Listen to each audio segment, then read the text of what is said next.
Hello.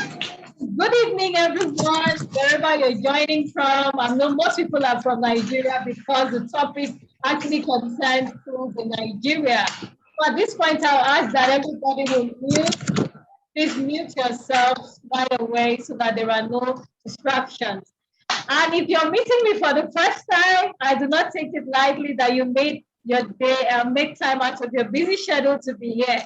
I'm Nancy Ekpezu, and I'm the lead consultant at Pezu Smith Consulting. You can visit my website at www.nancyekpezu.com to see what I do. I train schools. I'm an author of 3 amazing books, Dear Educator, The School Administrator's Companion, and Effective Boarding House Administration. And I have a surprise for you because my 4th book is actually on the way. Yeah, that's how we roll. So I train schools, and I'm known for anything administration and management in schools in Nigeria.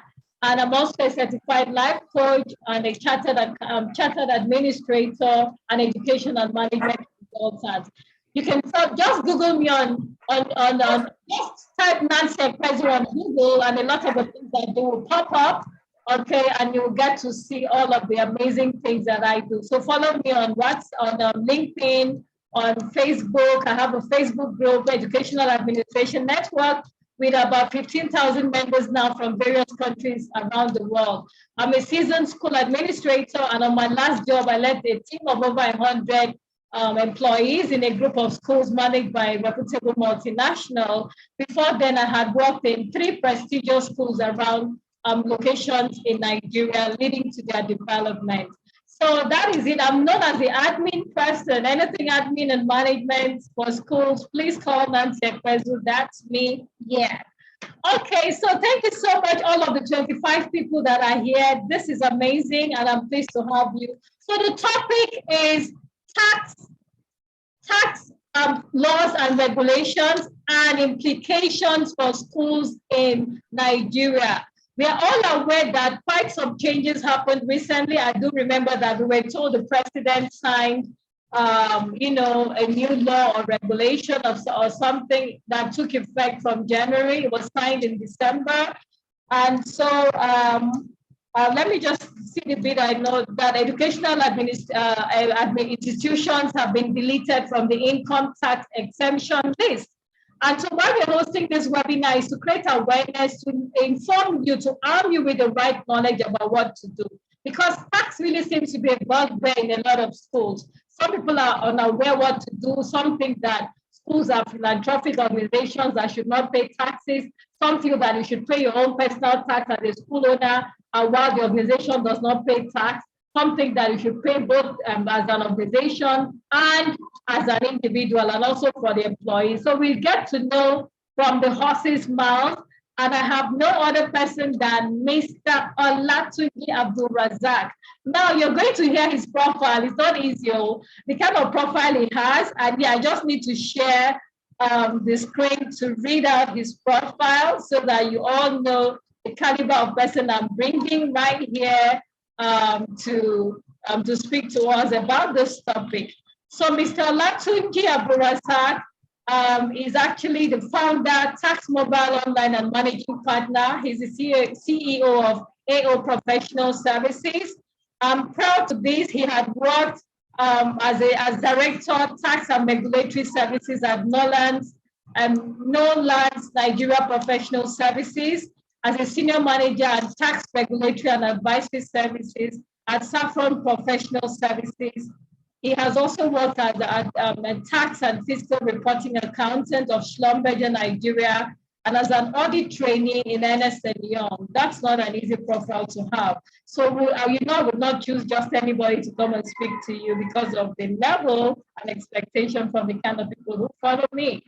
So that's just a bit about him. His experience covers the full range of services in internal audit and control. He has a BSc in accounting from the University of Ado-Ekiti, an advanced diploma in transfer pricing, Thomas Jefferson School of Law, San Diego, USA, and a certificate in international financing reporting. He's also a member of the National Association of National Accountants of Nigeria, ANAN, an affiliate member of the Chartered Institute of Public Finance and Accountancy, UK.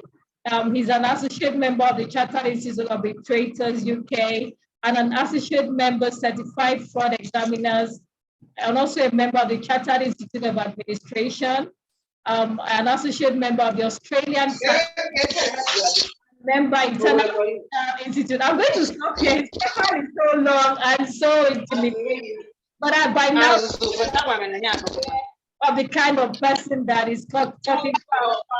So at this point, I'm going to stop sharing my screen and I'm going to join the rest of you and invite our honorable guest, Mr. Olatunji Abdulrasaq. And one thing that impressed me was that he was one of the first to actually join. Please join right away. Nora, can you mute yourself, please? I hate to be calling names of people to mute. I don't think that's very professional. The directive, everybody should mute, and so that we can have maximum attention from everyone and not be hearing distractions from here and there. So we need to focus on the speaker and not on everybody telling everyone to mute and unmute. So if I get people not muting, I might not be pleased, and I'll send you a note that might not be very nice, okay? Okay, so Mr. Olatunji Abdulrasaq is going to take the floor, so I need to make him a co-host so that he can share his screen. So Mr. Olatunji, welcome, the floor is yours. After this, we can take questions, okay? So let me see, yeah. Okay, good evening. Good evening. Good evening, everyone. So I've made you a co-host, and that means you can share your screen now if you want to, but the floor is yours, yeah. Okay, thank you for having me here today. Good evening, everyone. I hope you can hear me clearly. Yeah. Thanks for having me. Unfortunately, I am not going to be sharing my screen. Maybe I'm going to send the presentation to you later because I've not finalized it yet. But however, I will be sharing my practical experience with respect to what is happening, both prior to the Finance Act, 2021 and pre-Finance Act 2021. Let me start. Anytime you want to maybe register a company, whether a business name, a limited liability company, limited by guarantee, partnership business, it is important to always, know what the tax implications are, because such business structure also has, different tax implication. Now let's go to the topic of the day, which is tax laws, with respect to that govern tax laws and implication for schools in Nigeria. Now we will be using two practical examples of cases that have been taken to court. But let me start with the introduction of what business structure is all about. When starting a business, it's good to select a business structure after considering both legal and tax implication, because the choice of your business structure will determine the level of your exposure to taxes. Now, we have four types of, let me put it this way, we have four types of business structures in Nigeria. One, we have the sole proprietorship, which is the common thing that we call business name. Under the business name, we have the sole proprietorship, we have partnership kind of business. For the sole proprietorship, you might be the only one, the only one on the CAC document. That's what sole proprietorship is all about. And it's a common business structure. A lot of school owners, have also registered this kind of, structure, to register their school name, So this is the most common one where it is run by an individual, and this individual is also liable. I'm also trying to talk about the legal implication. Is also liable, which means that the creditors, can claim, the personal assets, or even the owner's personal account if there are any issues in terms of trying to recover their debt. Now, Under this same business name, we also have what we call partnership.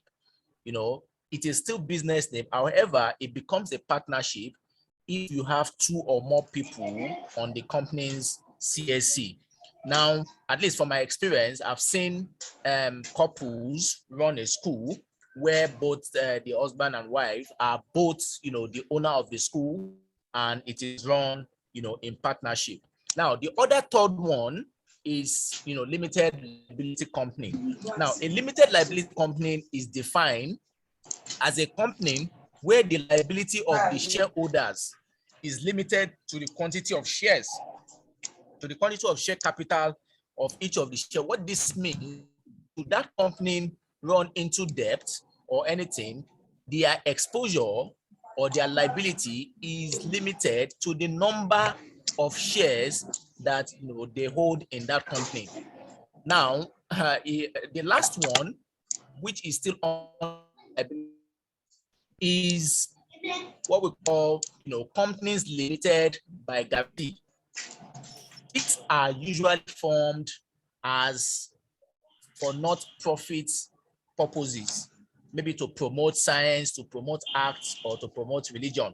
Now, the shareholders' liability, promise, or guarantee. So, at least I hope we understand those 4 structures. Just to understand those 4 structures before we now move into those tax laws. Now, for a sole proprietorship, if you register a sole proprietorship, like I said earlier, the tax law that governs sole proprietorship is called Personal Income Tax Act.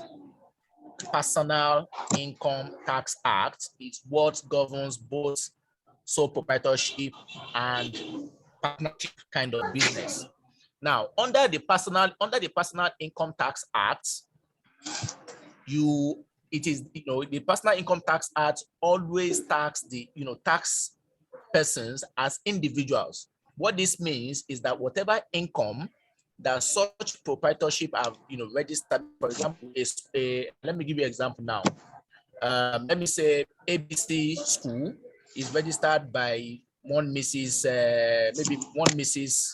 Abdulrasaq, for example. Now, registered the school as an individual, so she's exposed to Personal Income Tax Act. Apart from paying staff salaries and paying personal income and payee with respect to those teachers or other workers that are working for her, and maybe if she has some other services or goods which she deals with that are subject to VAT, and then probably withholding tax, she's not exposed to any other kind of taxes anymore. That means under sole proprietorship and partnership business, there are only types of taxes, which is Personal Income Tax Act, VAT, value, which is a consumption tax. That is if the goods and services you are dealing with are subject to tax, and then withholding taxes probably for your purchases that are also subject to tax. Now, the same thing is also applicable to partnership business, because partnership business, for the fact that you are 2 or 3, it's each of you. For example, like I said, if, for example, Mr. and Mrs. Abdulrasaq are the owner of a school, they are both exposed individually as partners in the school. That means as the owner of the schools, as partners in the owner of the schools, they are both exposed to personal income tax. Employees, those are the teachers, employees, and all that, are also PAYE, which is pay as. And then where we deal with goods and services that are not under exemption for VAT, we also pay that. And when we also make purchases, maybe we make purchases of something, or maybe we actually employ an artisan, to come and do 1 or 2 things for us, then we need to also deduct that artisan withholding tax and then remit to the relevant tax authorities. Now, for those for business name, which is partnership and sole proprietorship, this is governed by Personal Income Tax Act, and it is administered by, for example, for those who are by state internal revenue services. Now, the only business that the only business that or so with FRS has to do with VAT. And unfortunately, these are not vatable. Most of the services are not vatable, except probably if you purchase one or two things that are not under the exemption list of VAT, then that means you'll be exposed. And VAT is administered by Federal Inland Revenue Service, which is FIRS. So most you'll be dealing with as partnership business or as a sole proprietorship is the State Internal Revenue Service. Now, if, for example, like being just, so means it will be paying the necessary taxes if it registered partnership business or as a sole proprietorship, it will be remitting his taxes to Plateau State Internal Revenue Service. So it depends on your location where you are. That is where you remit your personal income tax to. And withholding tax, where wherever it is applicable, that is if, for example, the artisan that you are buying from or that wants to deduct the person's withholding tax, you're supposed to remit to Plateau State. So far, the artisan in Plateau. Now, let me also, we have an artisan that comes from Ogun State to come and do something for somebody in Lagos State, for example. Maybe somebody came to paint your, and then he has, even though your school is in Lagos, if you are deducting from that person's income with all taxes, you will have to deduct and remit to Ogun State. Because why? Because the person that performed the function is not resident in Lagos State, but resident in Ogun State. So sometimes, from experience, I know that some schools, let me also give you an instance. There are some schools that I consult for that have teachers coming from Ogun State, maybe from Mowe, which is very close to Lagos, and maybe the school is just around Ojodu or Ikeja, and you have a teacher who is resident in Mowe. Mowe is part of Ogun State. When you are deducting such teachers' income to remit to, when you are deducting such teachers' payee, you are supposed to remit to Ogun State, not Lagos State. Please, you need to take note of those, things. So, because it is resident based. So if your teacher is coming from Mowe, then you need to remit his payee to Ogun State. Now, another type of, I think I've mentioned, I've explained for business name now. Now let's go to limited liability companies. For limited liability company, like I explained earlier, their liability is limited to the number of shares, the number of share capital that they have. So in this case, for limited liability company are exposed to about 6 different taxes. If you remember, I mentioned that partnership and sole proprietorship are only exposed to 3, which is VAT, personal income tax, and VAT. VAT, withholding tax, and personal income tax. For limited liability company, they're exposed to about 5, in the sense that they have both personal income tax to those individuals, maybe to their employees. Withholding tax is applicable. VAT for the goods and services that they provide, if it is subject to VAT, that's 3. Education tax, the tertiary education tax, which is also a levy on companies, And I think the last one, I think I mentioned 5. Okay, 3, personal income tax, VAT, withholding tax, education tax, and corporate income tax. Yes, corporate income tax. Now, for limited liability company, you will be having more relationship with Federal Inland Revenue Service. More relationship with Federal Inland Revenue Service because the Company Income Tax Act, that's what we call Company Income Tax Act. Act is administered by Federal Inland Revenue Service. That is why you'll be having more, relationship or more dealings with them, because they are the one that administer companies' income tax in Nigeria. That's for Federal Inland Revenue Service. Now, let me go to the last one before I now dive into, the issues, the main issues. These are still just introduction. Now, for limited by guarantee, like I said, limited by guarantee are actually, companies that are formed, for the purpose, it's a not-for-profit making venture. That means you are establishing it because of for non-profit motive. Maybe it's an NGO, or is used to promote a science, to promote acts, or to religion. It's not for profit making. That is limited by guarantee. Now, so let me now go to the law. Now, I mentioned initially that we have two issues. We have the Pre-Finance Act, which is 2020. That means before this Finance Act that changed everything, that education has to be, that schools must be taxed by, must be subject to tax. Now, prior to Finance Act, Section 23, there's a section under the Company Income Tax Act that provides for exemptions for any company that engage in charitable or educational activities of a public character. Please let me read that again. Section 23 of the Company Income Tax Act provided for the exemption of the profits of any company engaged in charitable or educational activities of a public character, insofar as such that those profits are not derived from a trade or business carried by such company. Now, what this law is to say, there have been a lot of issues, before this new act now came to clarify that, look, schools should be taxed.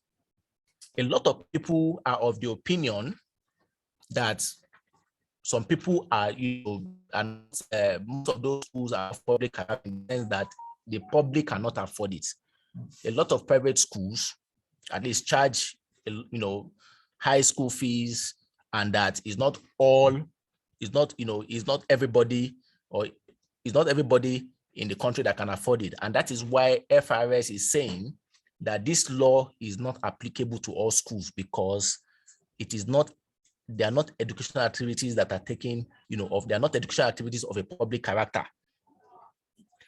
Now, that is the interpretation of FRS. Now, the interpretation of, maybe school owners is that, look, we are providing educational activities.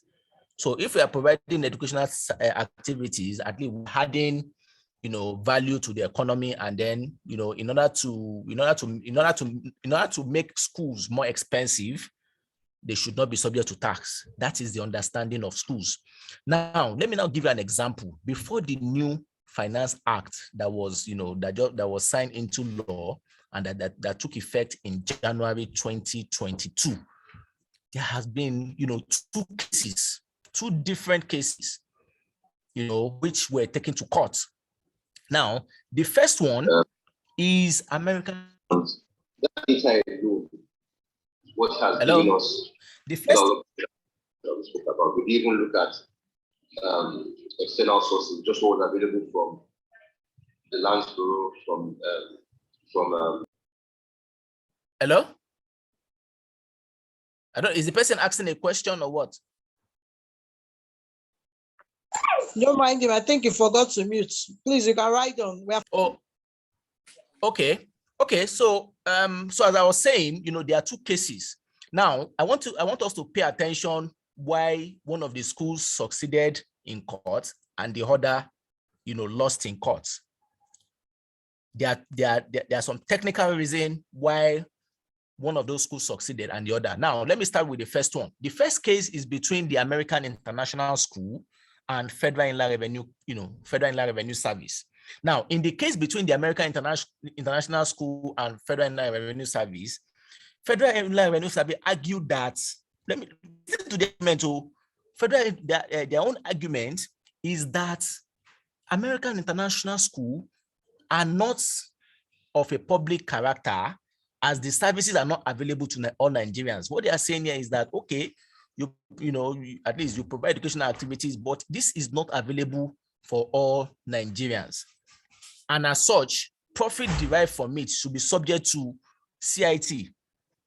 But do you know why they won the case? Do you know why American International School won this case?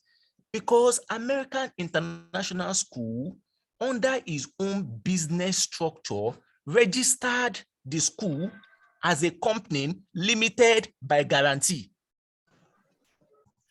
I mentioned earlier that when a company is limited by guarantee, it means it is registered for non-profit motive.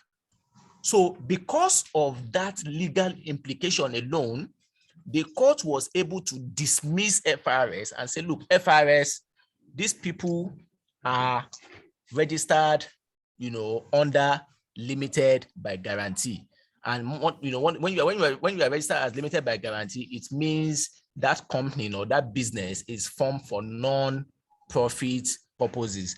Though registering a limited by guarantee, it takes time and is very, very rigorous. But notwithstanding, it's not impossible. But that is why American International School were able to succeed, in this particular case. Now, let me go to the other case. Now, for the second case, these ones actually lost. The ruling was quite different in the case between, I think, is it Best, what's that name again? BCIS. I've forgotten the full name, meaning of that. Best Children International School Limited. Best Children International School Limited. The case between FRS and Best Children International School Limited, when they got to court, the court ruled in favor of FRS because I want you to get that, because Best Children International School Limited was registered under a limited liability company. And a limited liability company is a profit-making company limited by shares. So their own argument is that because they were registered under a limited liability company and not under limited by guarantee, they do not qualify for that, exemption. Now, even for the fact that, they were dissatisfied with this judgment, Best Children International School went to the Court of Appeal again. When they went to the Court of Appeal also upheld that decision of the Federal High Court and say, yes, that the High Court is right because you registered as a limited liability company. And if you registered as a limited liability company, the purpose of registration is that you want to be making profits. So what's the basis? So since you have registered as a limited liability company, then you have to pay company income tax. Now, let me now give you an example. If, for example, this same Best Children International School was just Best Children International School and they registered as maybe as a sole proprietorship business or as a partnership, FRS won't even be bothered about them because, it's not governed by company income tax, but by personal income tax. So I want us to be, to understand this tax planning. I'm still going to go to the, to the issue of tax planning and how to tax, how to plan your structures very well. But as much as possible, FRS and other government agencies, they've blocked some of those planning. Now, just like I mentioned here, that if Best Children International School was a partnership business or was a sole proprietorship business, they will have no business with FRS. Now, FRS has rushed because when this thing happened, when they passed this new law, officer in charge of distributing officers for us. So as I was saying, when FRS, got to know that a lot of tax experts were advising schools to go and register as a business name, which is as a sole proprietorship or as a partnership, in order to avoid company income tax, they wrote a letter. There was a circular that was passed by Corporate Affairs Commission. I don't know if some of us have seen that letter where they said that, where CAC said that no schools will be registered again as a business name. That means no school will be registered again. If you submit any name today to Corporate Affairs Commission, as a business name, they will not approve it. If you submit it as a partnership business, they will not approve it. If you submit it as a sole proprietorship, they will not approve it. So the only option and the best thing for you is to register it as a limited by guarantee. And for you to convince them that it is actually a limited by guarantee, then you must be proving that it is not, it is a non-for-profit venture, which I think will be very, very difficult to prove. So that is what FRS, is also doing in that regard, so that a lot of people who have registered as limited liability company will not go and convert or re-register as a sole proprietorship. But before now, we saw this coming. Before now, I have advised a lot of schools, that it's better you put your, register your school as a partnership or as a sole proprietorship. I have like about 5 schools as clients whom I've advised even before now, and thank God, they listened to my advice. So they've already registered as a, as a sole proprietorship, as a business name. So they don't have, most of these things, they will not be affected by these things, because business name, either sole proprietorship or partnership business, is governed by personal income tax and not company income tax act. So FRS has no jurisdiction there. Now let's now move to the current issues, the Finance Act 2021 amendment. Now, what this amendment is saying is that it is essential to examine the new provision. Now what the Finance Act amendment did was to delete. They deleted the word educational. If you look at this thing, it said all educational activities of public character. Now they've removed educational. That is what this new Finance Act, actually deleted. That section deleted what we call educational. So what it means is that there is no law again. If all the people that registered as a limited liability company, if they want to file their taxes now, they must pay profit, they must pay company income tax. If for example, your financials run from 1st January to 31st December of 2022, because this thing is taking effect, this year, then you must be ready to pay personal income tax and 2.5% education tax by the end of this year. That's what it means. And company income tax is 30% of your profits. Anyway, I will come to how to manage that later. Now, so what this is saying is that when we conclude to say, oh, educational institution will now be subject to CIT, yes, that's why a lot of people are asking questions that are all educational institutions now liable to CIT, but for them to have deleted it, that's what it means. And if you go by those judgments too, if you go by the judgment, because sometimes when the law is not clear, we will also use tax cases as a basis to determine what needs to be done. Now, like I said, Best Children International School Limited, they lost because they registered as a limited liability company. American International School won because they registered as limited by guarantee. So even if this law is not clear, FRS will always hide under this judgment to say, look, at the Federal High Court, we won based on this position.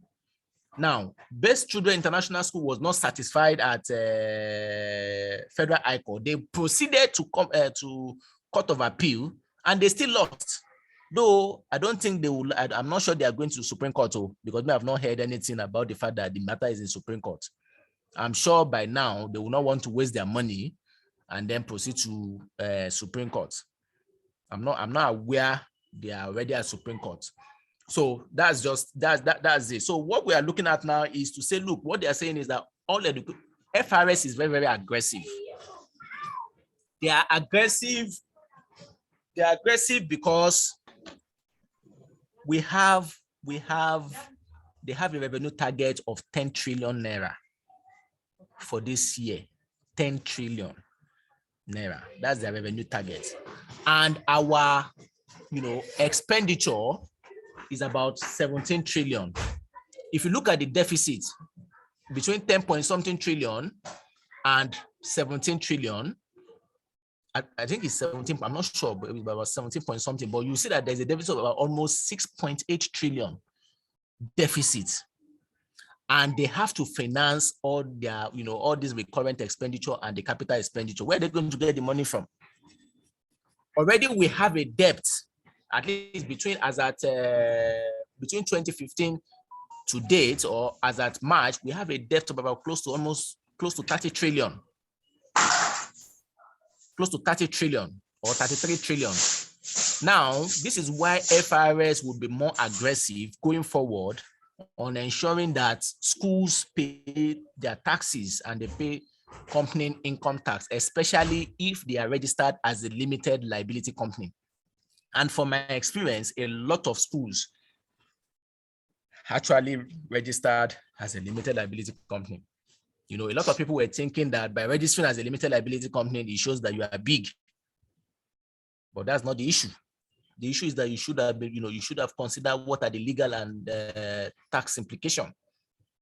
So if there are these deficits and there are these shortfalls, definitely FRA will go all out to ensure they meet their target. Their target last year was about 5.4 trillion, and they surpass it. They surpass it by almost 200 billion. I think they generated about 5.6 trillion naira, if I'm not mistaken. So this year, they are looking at 10 trillion. So they are going to go all out to ensure that, especially now that schools have been brought into the tax net, to say, look, if you register as a limited liability company, then you have to. So what I'm trying to say in essence is that people need to start planning, themselves, especially those who have registered as a limited liability company. You need to plan your affairs, your, transactions, tax affairs and everything. You need to plan it very well so that you don't expose yourself to too much, taxes.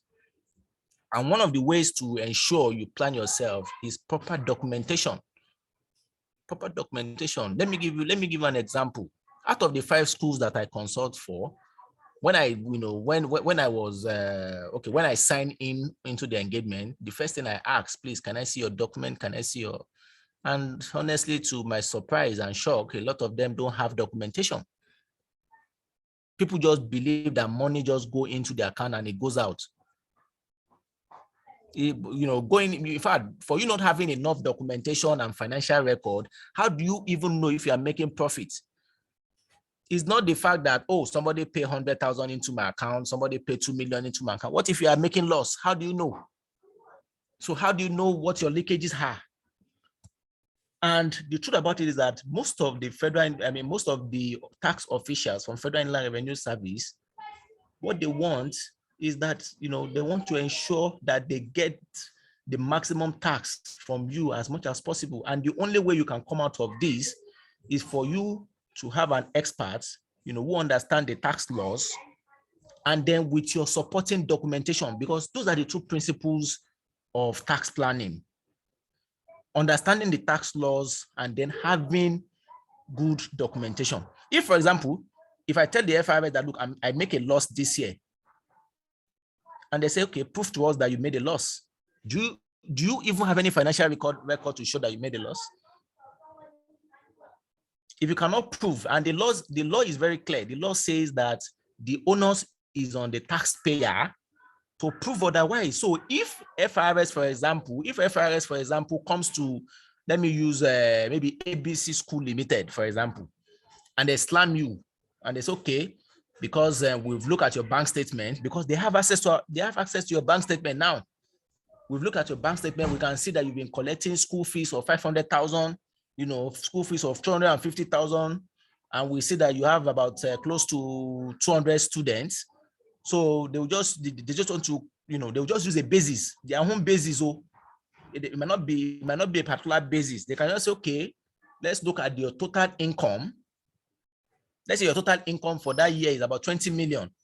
And it's okay, let's even assume that, okay, maybe your expenses. That's the way they'll be, I'm telling you, that's the way they'll be assuming that, okay, let's even give an assumption that maybe out of this 50 million, 80% is even your expenses. and they now tax they tax the remaining 20%. What if you did not even make profit? So how do you justify it?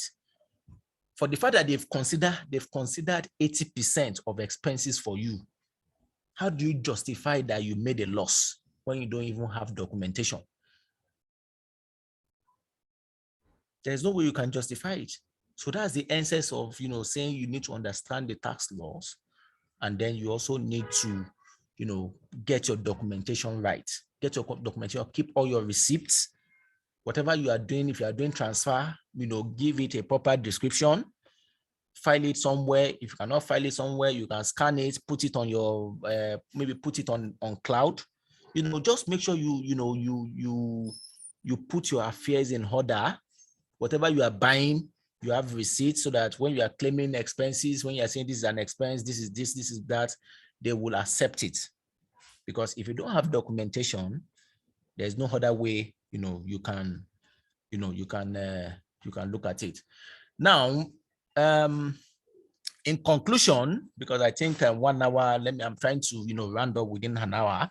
In conclusion, the truth about it is that although this amendment, will lead to additional revenue to government, there's no doubt.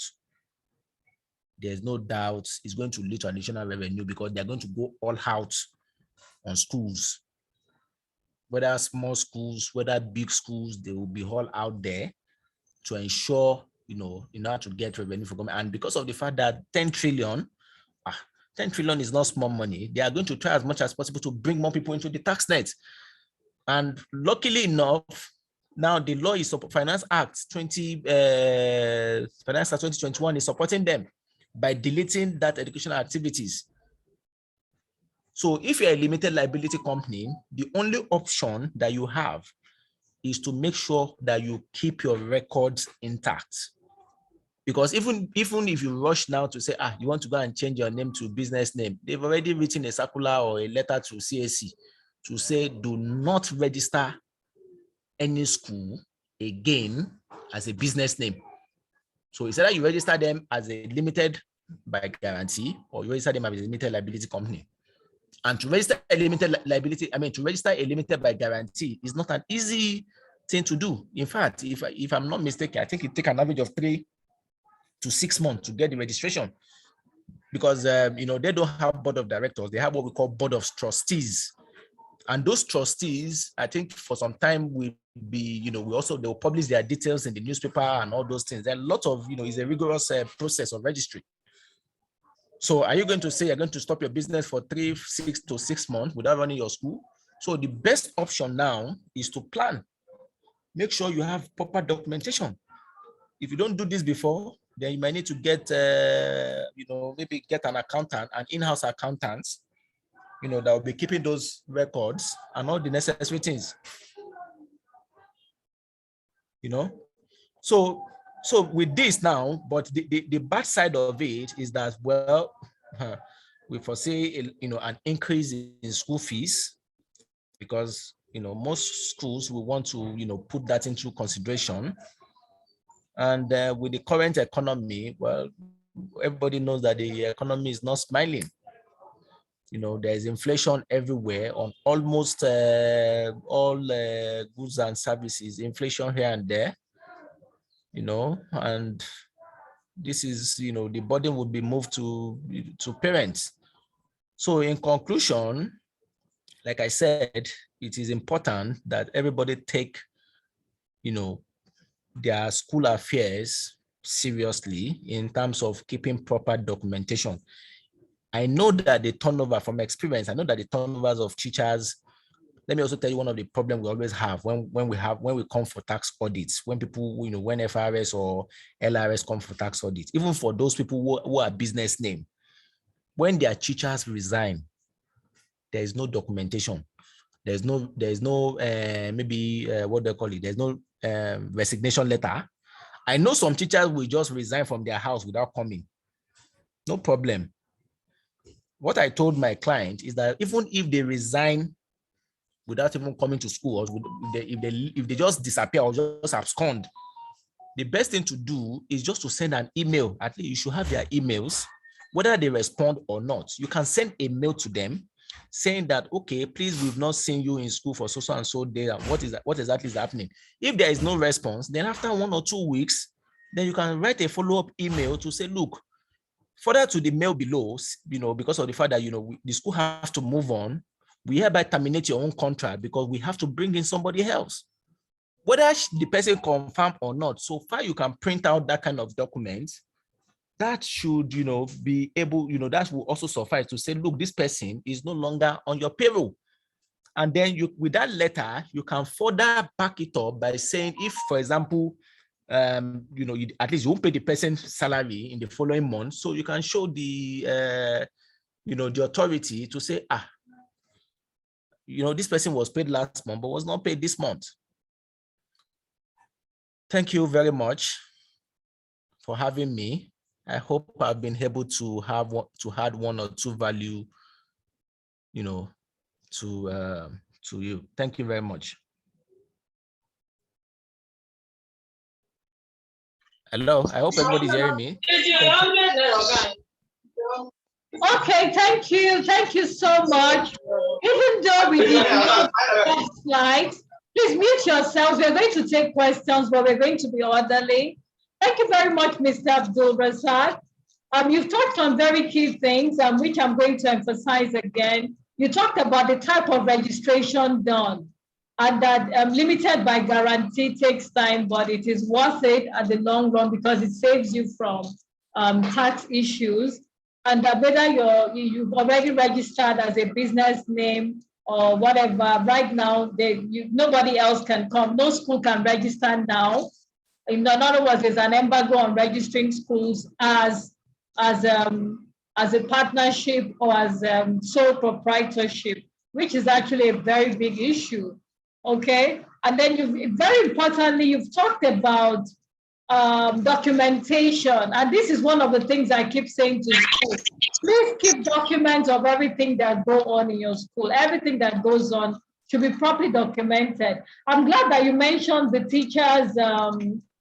We talked about planning also, planning and proper documentation, and this issue of resignations. We've always talked about it. Please ensure that there's a proper exit from your organization. Keep documents of teachers you employ, and also keep documents of teachers that exit at every point in time. Okay, every month actually you should have your staff. What do they call it? There's a name I used to call it when I was in school. Like your people on your payroll monthly. And if anyone leaves, there should be a document to attach to it to show that this person is no longer in your organization. That means you need to handle staff exit, employee exit in a more professional manner. And we cannot emphasize this enough. So I'm going to leave us to take questions now. He says some teachers don't have values. How do you drum it? Then you send them a sack letter. Just lay them off so that it's on record. Okay, so if they exit without resignation, then for your own records, please tidy up your own end. This will also send a note to teachers, because if someone wants to find out about a teacher from the previous school where they work, and the last document in their file is a letter laying them off because they didn't resign properly, maybe that will help to clean up our system a bit more. Okay. All right, so we're going to take questions now. Let me check if there are questions in the chat, but we're going to allow you to ask questions. Someone says, wow, I learned a lot from this. I'm happy you did, members. Limited guarantee takes time, but it is doable. It's just like Nigerians like sharp. Okay, that means you need to start planning ahead if you don't have your school already. Someone says, awesome, real eye-opener. I'm glad it's been well done. Okay, the maybe says, thank you for hosting the session, Nancy. It's my pleasure any day to share. Okay, so let's take questions now, and we're going to be orderly. You raise your hand, I'll call you, and then he answers you, okay? And he's going to share his details in case you need him to come and have a look at your records to show you how it is done, or what you're doing right or what you're not doing right, okay? Okay, someone says, what are the benefits of registering as limited by guarantee? Okay, Fatah Ibrahim says, what are the benefits of registering as limited by guarantee? Please type your questions in the chat. I'll be reading them, okay? I'll be reading them and then Abdulrasaq will answer them. Okay, so Olatunji Abdulrasaq, let's hear you.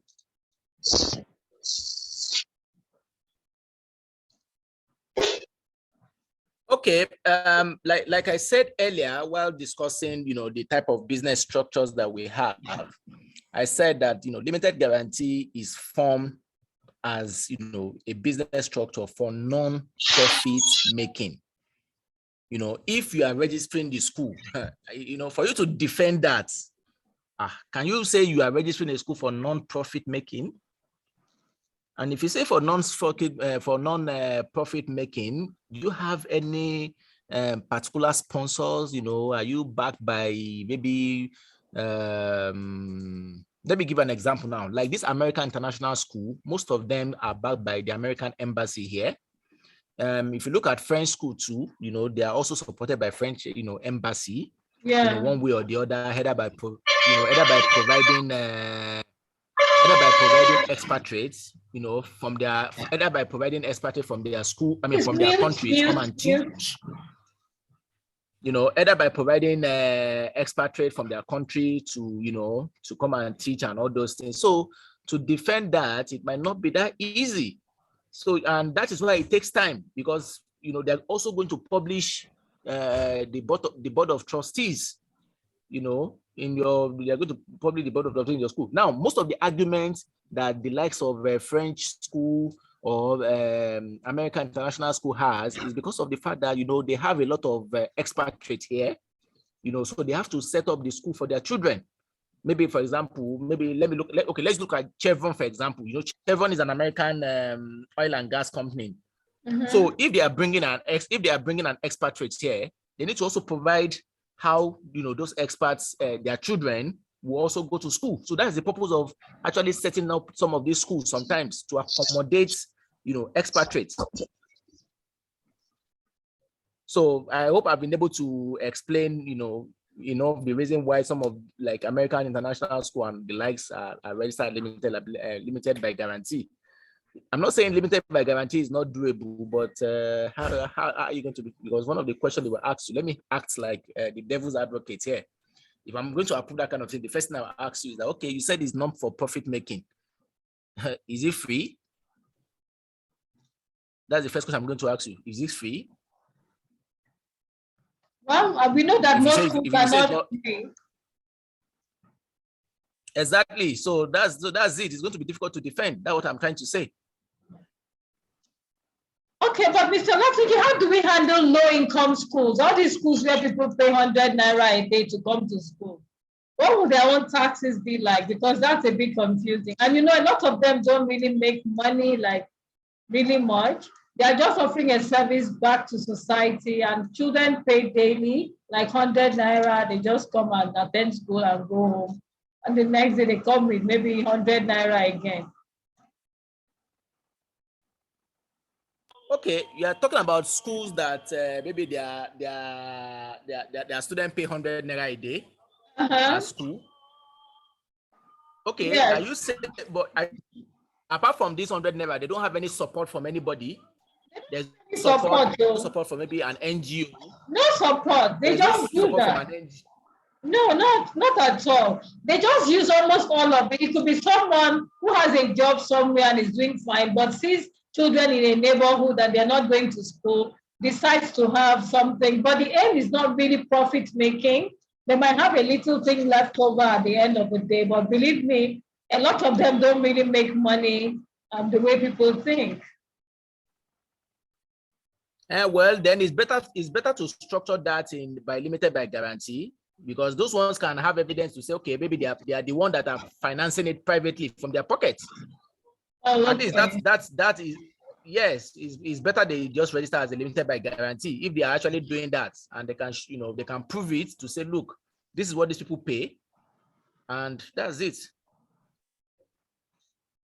Okay, so Mr. Abdulrasaq, you might want to share your details. Please read out I was hoping you would have a slide so that your details will be displayed, because some schools here might want to contact you to find out what you can do to help them put their records right, their documentation. Some schools have the owner's personal account as the school account. They don't have even a corporate account. So these are things that they will need to be guided on, getting a corporate account, ensuring proper documentation, record keeping, tax planning, and even all these issues of resignations, when there are audits and there are no explanations about resignations of staff. So they really need help, some of these things. So can you share your email and maybe your phone number so that they can contact you? Okay, yes, I'm going to share that. Miss Nancy, I have a question for Mr. Olatunji, please. Okay, let him just share his contact first. We're still taking questions. Please get your pen and paper. This video will be on my YouTube channel in case you missed any part so that you can go through it again. Okay, so, all right, so please share your contact details and then we'll take questions. There are 2 hands up and you can type the questions in the chat. I'm reading most of them from the chat. Okay, Olatunji at aoaprofessionals.com is actually in the chat, so you might want to write that down. Look at it here on the screen. Olatunji at aoaprofessionals.com. So send him an email requesting that he comes to your school. His team can come and visit and guide you on what to do about this tax issue, okay? All right, so let's take the questions now. I'm reading the comments. It says, in fact, these days, pay this and that makes the business more difficult and also boring. This might chase people from education, actually. It might chase some people from investing because now it's so stringent and so complex. Levies are here and there. They gave us one last year, taxing me for having a school on the major road. It was so ridiculous. Honestly, we see all these funny things and it could be really tough. Okay, look at his number. Please take your pens and write this down. It's on the screen. 081-005-37180. It's in the chat actually. So copy that down and then we'll get on with the questions. So we spent almost an hour to about 5 more minutes to make it an hour. Okay, so Subtle Kids School is raising their hands. Can we hear you? What's your question? Subtle Kids Schools. Okay, Falake is raised. Subtle Kids School is not ready. Let's hear you, Falake. Please, what's your question? Thank you, Ms. Nancy. Thank you for making this available. Thank you, Mr. Olatunji, as well. Very, very informative. I wanted to ask, I'm considering a partnership business with someone, and I heard you mention something about partnership. If you register a school as a partnership, I just really wanted you to kind of elaborate on that a little bit. If there are any benefits of us registering as a partnership, 2 schools coming together and operating basically as one. Thank you. Okay, well, initially, before the new Finance Act, a school can register as business name, which is either sole proprietorship or partnership business. Okay. Because it is a tax planning strategy so that you will not be paying company income tax. Now, FRS has approached CAC to say that, even if they have not approached CAC, but there's a CAC circular which has been going around that says, I don't know if I can quickly send, maybe I should quickly send it to your WhatsApp now so that you can share it on your screen. Our host, can I share that circular so that you can all see it from CAC? Yes, please. Okay, I'll share with you now from CAC that says that they will not be registering any school as a partnership business anymore, or as a sole proprietorship anymore. Okay. So what it means is because of the revenue drive, because they know that if they keep doing that, that means you will not be subject to company income tax. Okay, so I have a school that I've registered already, So the other school I'm going into As partnership. what? It's You not register limited as by what? guarantee. By limited by liability. So, and I was Oh, thinking, that means you'll be exposed. That means you're exposed to company income tax. I Exposed to am. company income tax. Yeah, I didn't realize Yes. this because I registered 2 years ago, but the other school has been going for 10 years. So what I was thinking of, if the other school agrees, if I can change some of the kind of requirements on my registration. But now you're saying even partnership registration is not even acceptable anymore. That's what I was thinking before. That because I haven't started and the other person has, but we're coming together as one. So I was thinking of making some amendments with my registration, the one that I've incorporated, so that, because I was told that you can make amendments. I'm not sure if that's right, but I was told, yes, you can make amendments, but now you're even saying partnership registration is not acceptable. Wow. That makes it pretty tough for school owners now, right? Madam Nancy, can I say something? Good evening. Good evening, Mrs. Brown. I just wanted to explain a little experience that I have concerning the CSU registration, concerning what Madam Mrs. Folake just said. Mrs. Folake, yeah, you could make adjustment, but if you had to do it, meaning you had to change the number of chairs holder. Okay. You have to put the call number of chairs holder, meaning it's not like you are doing a fresh registration. Of course, what you have to do is, yes, it's not a fresh registration, it's just you updating the profile. It's like when the chairholder leaves you and you are adding a new chairholder. So what you just need to do now is to incorporate by adding the new shareholder of the new school now, the school that you had for like 10 years now, adding their details to it. Okay, but can I also add the name? So I have the clue. Okay, can I add another name to the one I've incorporated? No, you cannot change that name. If you want to do that name, I'm not changing it. I'm just adding something else. I'm just making it 2 names. Making it 2 names. That's what I'm saying. If you are making it 2 names, there must be something that they call newspaper publication. You need something they call change of name. It will be published on the newspaper. Yeah. An agreement that the shareholders are aware about it. Okay. That's how it's done. Okay. Thank you, Nancy. I've done it before, so I have just little clue. Yeah. Thank you so much. That's great. Thank you so much. Thank you.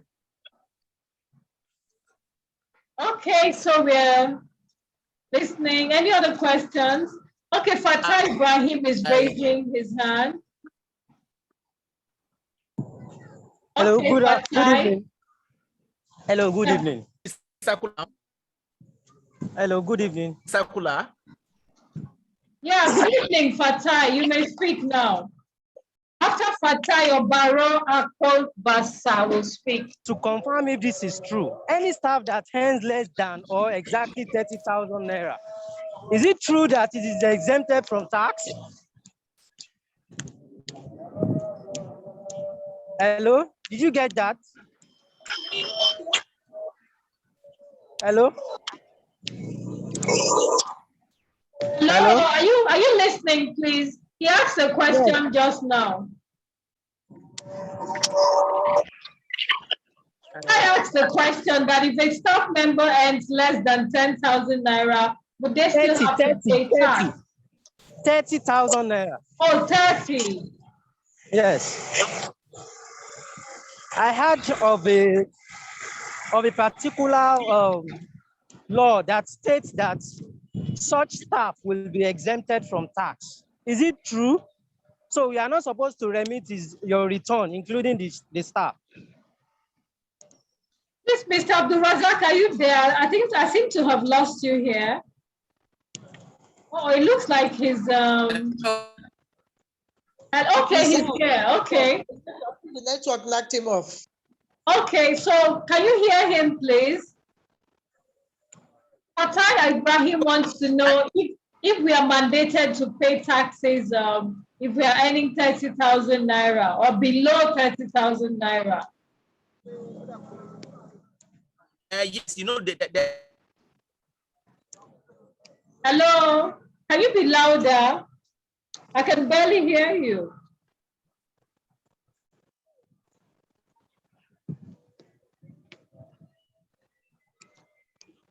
Hello.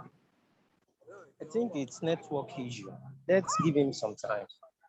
Oh, okay. But it's on now. Is it? Can you hear Yes, I can hear you now. what I'm saying is that if you earn, you know, 30,000 is the minimum wage now. So Yes. if you earn between 30, you know, between 30 and below, yes, you are exempted. It's under the new Finance Act too. Okay. Okay. But will they be entitled to tax clearance? Exempted, please. Did you hear that? So if they're exempt from tax, are They're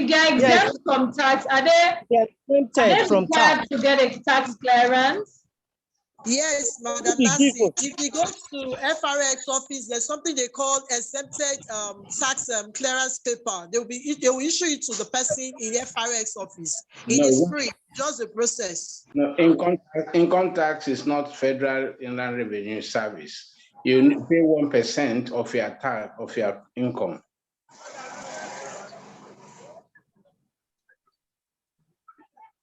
That is the minimum, subject to a minimum of 1% of the tax. Yes, but we are saying that there is a new law now saying that anybody that earns 30,000 or below should be completely exempted. So not to even remit any amount of money. That new tax law overrides the other one. So if that is true, will such staff exempted from tax be entitled to tax clearance? That's the question. Now, see, They're can listening you all hear me? Mr. Let me answer. Yes, I can hear Let you me now. answer that. Let me answer that. Now, let me tell you now, under the Finance Act, under the new Finance Act, employees who earn not more than the national minimum wage, not more than the national minimum wage. The national minimum wage is 30,000 naira. Yes. They are no longer liable. They are no longer liable to tax or deduction of monthly payee. Okay.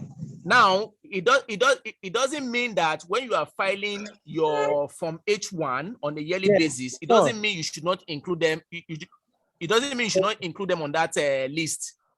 You can include them and file it based on the number of amount that they are earning.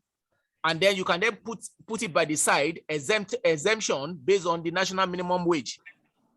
Oh, okay. Because if you don't put it on that list, that means you've not filed for them. Even if you are exempted under the law, you see, that's why even schools that are not subject to VAT, because of the fact that they don't have any goods or services that is subject to VAT.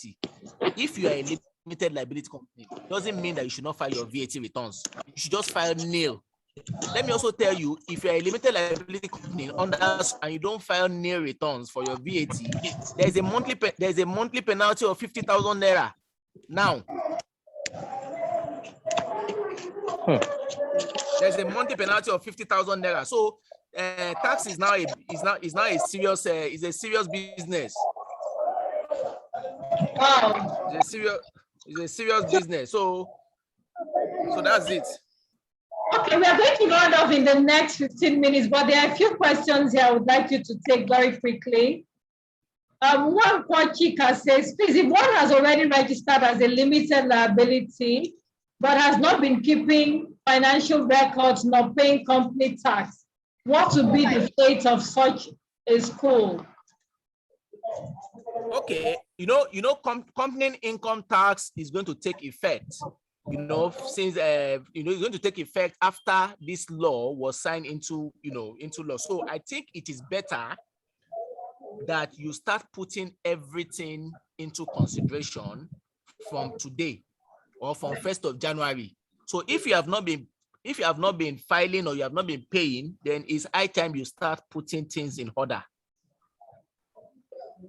Okay, let me see the next question. I'm going to be very snappy because 1 hour 30 minutes max, and then that's so by 7:30 we should be out of here. Okay, someone says, is registering as limited liability company or as limited by guarantee the only options for schools now? Well, technically, yes, because I shared that circular with you. I don't know if you can check your WhatsApp. If you can share it on the screen, there's a circular I share with you on the screen. I share this. Yes, I share the circular with you on your WhatsApp. You can just quickly share it so that everybody can read it. You know, from the registrar general office at the Corporate Affairs Commission. Okay, I'll share that to the WhatsApp group and on all my platforms. Okay, so Aisha Musa would like to know, please, how many taxes do school owners, okay, let me rephrase. Please, how many taxes are school owners supposed to be paying for both state and local governments? Well, for local government, well, we have, it depends on, you know, your local government, because for local government, those levies and taxes, we have what we call the levies and taxes approved list, you know, and most of these things are regulated by states. So, you know, it's different. It's not really fixed, like, it's not, how would I put it? Well, I think the best thing, to summarize it, the best thing is to share. I can send the Taxes and Levies Act to you so that you will see everything based on, you know, whether you're under local government, the taxes administered by local government, the taxes administered by states, and the taxes administered by federal. It is under the Levies and Taxes Act. I can share that with you. Okay. So any other questions? Paul Bassa, are you still raising your hand, or is it the one you raised earlier? Please, if you're not asking any question, could you put your hand down so that we focus on those who would like to ask? So I'm checking to see if there's any hand up. Does anyone have more questions? Cabo, Antonia. Okay, Antonia, please. Okay, ask the question, please. Hello, good evening, everyone. Good evening, Antonia. Okay, please, thank you so much, Ms. Nancy, for this. It's really awesome. But I have a quick question. I would like the facilitator to please enlighten us on director's tax, as in how we're supposed to go about director's tax. Can a director be on salary, or how do we calculate the director's tax? Thank you. Okay. Well, directors can be on salary. So far, that is your total earned income. Directors might not also be on payroll, because, you know, there are some directors that also earn other income. They earn other passive income, or they earn income elsewhere.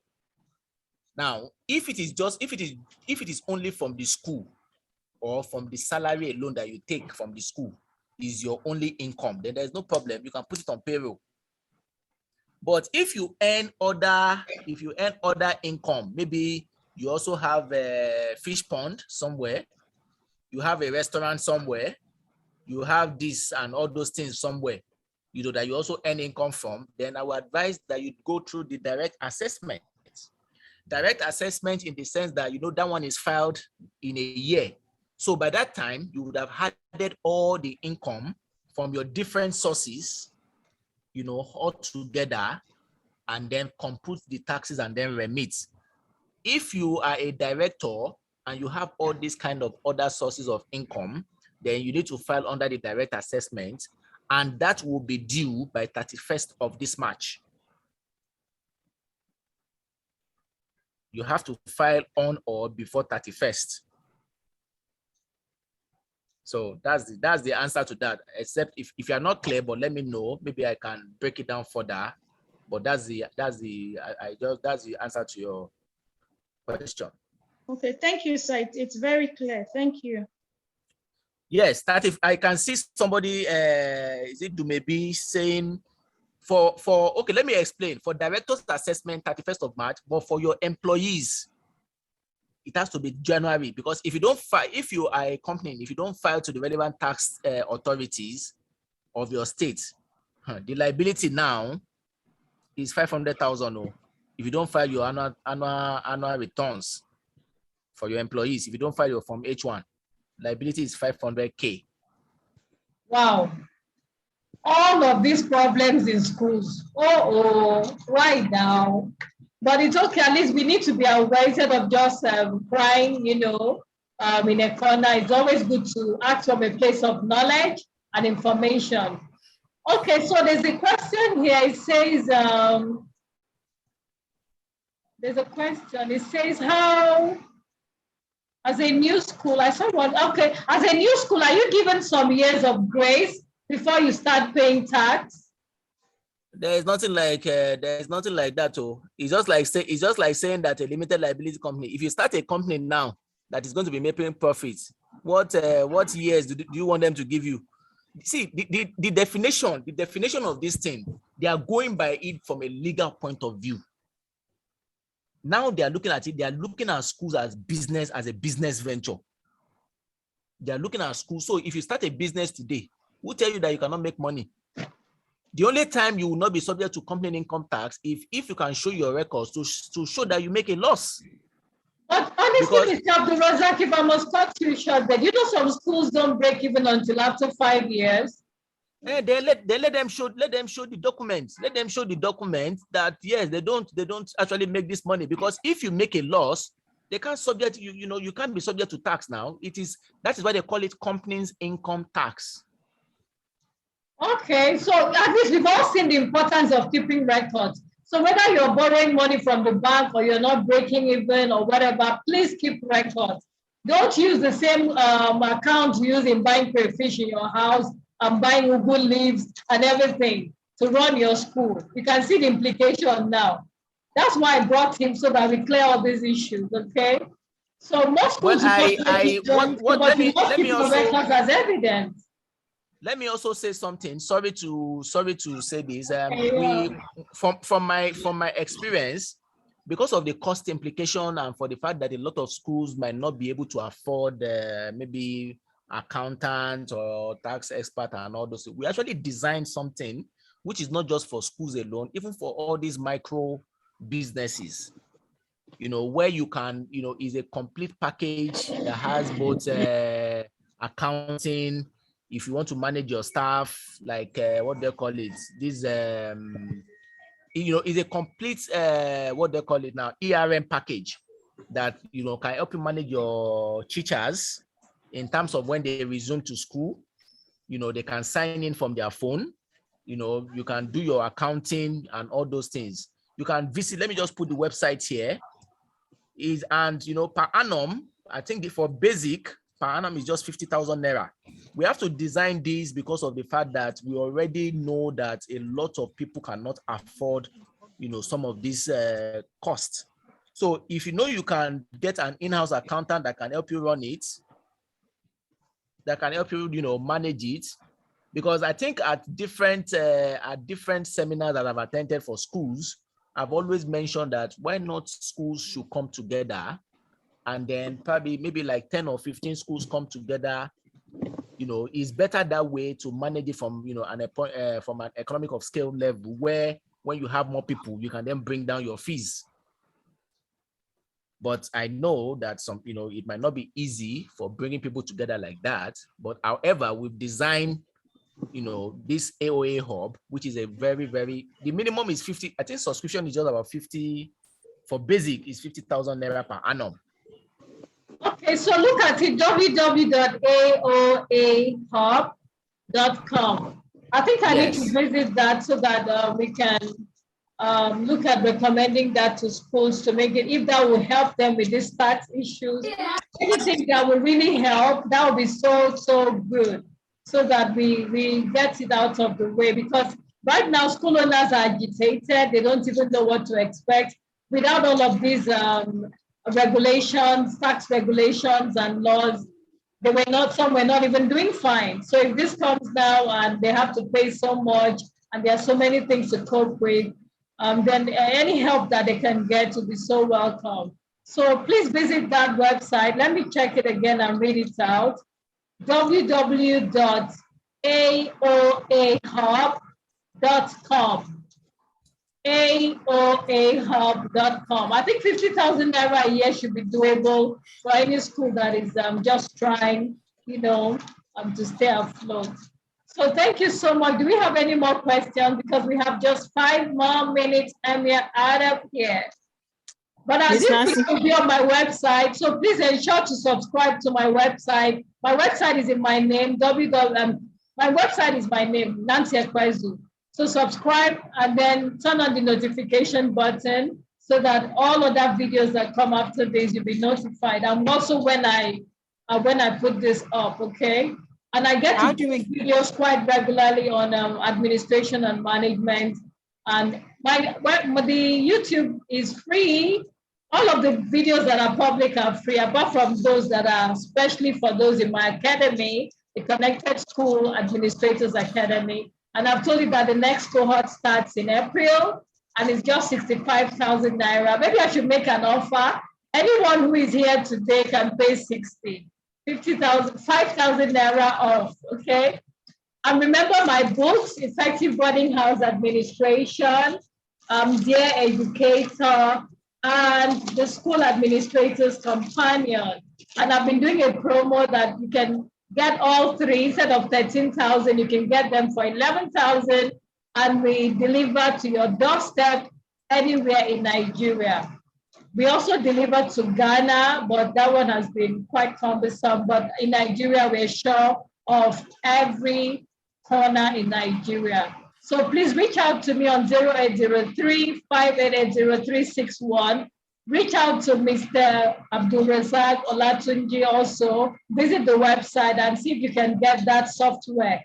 We're just trying to make things easier for school owners. We know how agitated everyone has been about this news, and we thought this would help. It's a little way of helping. So I'm not getting anything from him, or neither is he paid for this. We just thought to give back. Okay, I'm not getting anything from his website or the app, but I think it's something that will be useful. So I'm going to also visit and give it a try for my business. And if it's something I can recommend to school owners, why not? Ms. Okay, Nancy, can you share your number on the screen, please? Can you type it in, please? Okay, I'll type it in the chat. My number. Yeah. Yes, please. 0803-588-0367. That's my WhatsApp enabled line. Okay. 0803-588-0367. And please remember to visit my website, www.nancyekwezu.com. If you're in doubt what to do or where to hook up with me, just Google Nancy Ekwezu. I'm very Googleable. So www.nancyekwezu, NANCYEKEZU.com. Okay, I have a blog also on my website with articles for school owners, school administrators, and managers. Okay, so if you visit my website, get to the blog and subscribe to my blog. It's also free, apart from the dedicated articles that are strictly for those in my academy. Those ones have a password and you cannot get in there unless you join the academy. And the academy starts in April. We take a whole lot of topics. And one of the topics, the last topic I took, school policies and procedures, is actually one of the topics for the academy. And I just thought to give some of it free to the public. And it's also on my YouTube channel, and you might want to have a look at it. So reach out to me if you're interested in the books, also interested in the academy, and also one-on-one coaching. I do premium coaching as well for school owners, and we do in-house training. I've been in Abuja twice this year to train, and this weekend I'm also booked to train. So that is it. So please, Mr. Abdulrasaq, read your number again. I need to be sure they get it in case anybody missed it. Read it out. Just spell it, 08, this, blah, blah, so they can get their pens and write it. Okay? Okay. I forgot, you can send me an email at info@nancyekwezu.com. info@nancyekwezu.com. That's it. So Mr. Abdulrasaq will take over, and we have 1 more minute. I like to keep to time. If I say 1.5 hours, I make it 1.5 hours, just so that I don't keep you waiting. I see a lot of women here need to go back and cook or do stuff, take care of kids, whatever. Okay, so Mr. Olatunji, let's have the last word from you by sharing your number, email address again, and the website so that nobody misses it. Okay, he has shared it. Olatunji at AOAprofessionals.com. Professionals with an S, okay, professionals. So take note of his email and take note of the website as well. Let me check that website again. Yes, www.aoahub, hub as in HUB.com, www.aoahub.com. So send him an email, check the website and his phone number. Share your number again before we say good night. Okay, so please copy the number 081-005-37180, and his WhatsApp enabled. So just say hello to him. Okay, all right. So that brings us to the end of this webinar today. I get to do free webinars, but not everything I do is free. Okay, so this is just one of those where I always feel that we need to just get together and learn. And it's been a pleasure hosting you. And my special thanks to Mr. Olatunji Abdulrasaq. Thank you, thank you, thank you. I cannot say thank you enough for taking your time out of your busy schedule to be here. So we can all unmute now and say bye-bye. So can you put your video on so we can say goodbye? Bye-bye, good night. Thank you. Good night, bye-bye. Thank you so much. Thank you, thank you. And those of you who ordered the books, your books are on the way. I've dispatched all of the books that people have bought. So you will get yours soon. And I'm tracking them also on the portal. Thank you and good night. Good night. Good night. Good night. Good night. Good night, everyone. And thank you. Bye. Good night. See you in the academy and see you ordering for books. Good night. And Thank you. thank you. Thank you. Thank you. Thank you.